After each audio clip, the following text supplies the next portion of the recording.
নমস্কার, তাপসীস কিচেনে আপনাদের স্বাগত জানাই। আজকে আমি বানাচ্ছি আমরুই। যদি গরমে তেল মশলা খেতে ভালো না লাগে তাহলে এই রেসিপিটা বানিয়ে দেখবেন, খেতে কিন্তু ভীষণ ভালো লাগে।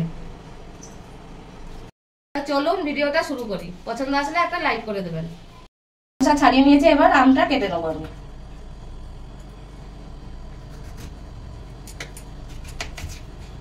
এরকম করে কেটে আর এটা আমি দু টুকরো করে নেবো।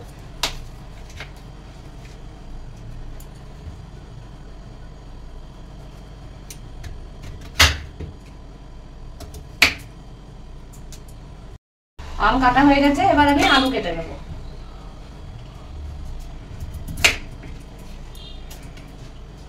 আলুটা এরকম মাঝখান দিয়ে দুটো কেটে আবার একটা দুটো করবো, মানে একটা আলু আমি 4 টুকরো করব।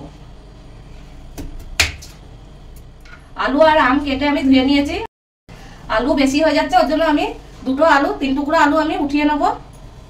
এবার আমি এখানে নিয়ে নিয়েছি রুই মাছ 4 পিস। এই মাছে আমি লবণ হলুদ মাখিয়ে নেব।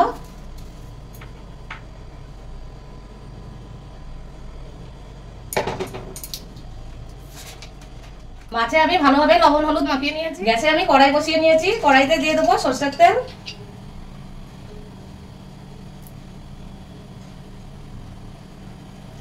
তেলটা গরম হতে দেবো। তেল গরম হয়ে গেছে, এবার আমি এই মাছগুলো দিয়ে দেবো।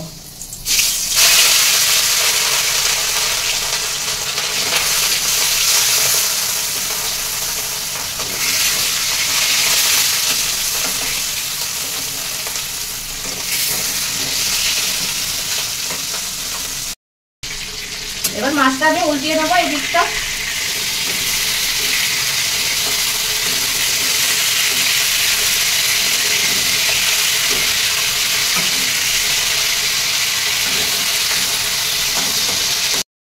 এবার যতক্ষণ এই দিকে মাছ ভাজা হচ্ছে আমি এখানে একটা মশলা করে নেবো।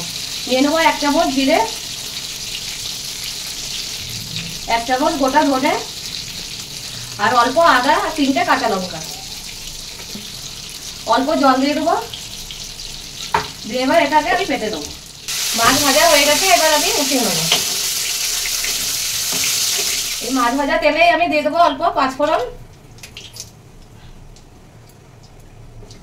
5 ফোড়নটা একটু নেড়ে চেড়ে নেবো। এবার এই আলু কটা ভেজে নেবো।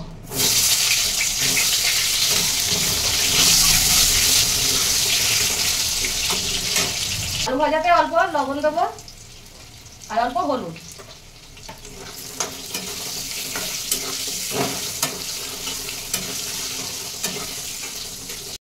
আলু ভাজা হয়ে গেছে, এবার এই মশলাটা দিয়ে দেবো।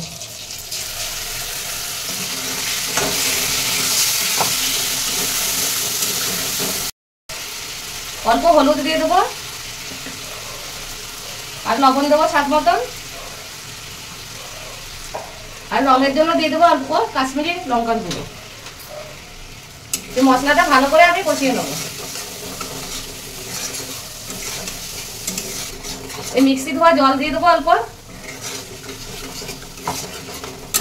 এই মশলাটা আমি ভালোভাবে এবার কষিয়ে নেবো।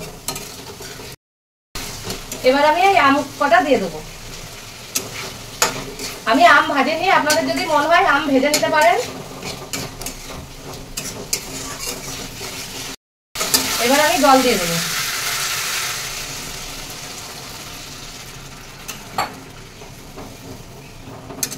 এবার আমি ঢাকা দিয়ে দেবো, দিয়ে ঝোলটাকে ফুটতে দেবো। ঝোল ফুটে গিয়েছে, এবার আমি মাছ দিয়ে দেবো।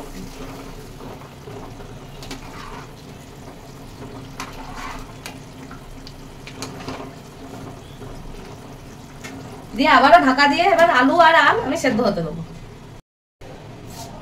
আলু আর আম সেদ্ধ হয়েছে নাকি আমি দেখে নেবো। আলু সেদ্ধ হয়ে গেছে, আমও সেদ্ধ হয়ে গেছে, এবার আমি নামিয়ে নেবো। আমরুই আমার তৈরি হয়ে গেছে। আপনারা যে কোনো মাছ দিয়ে আপনারা তৈরি করতে পারেন। আমি এটা রুই মাছ দিয়ে করেছি। এই ভিডিওটা যদি আপনাদের পছন্দ আসে তাহলে লাইক করে দেবেন আর শেয়ার করবেন বন্ধুদের সাথে। আর ফেসবুক থেকে যদি দেখে থাকেন পেজটাকে ফলো করে নেবেন। আর ইউটিউব থেকে দেখে থাকলে চ্যানেলটাকে সাবস্ক্রাইব করে পাশে থাকা বেল আইকনটা প্রেস করবেন। আমি যখনই নতুন রেসিপি ছাড়বো আপনাদের কাছে আগে পৌঁছাবো।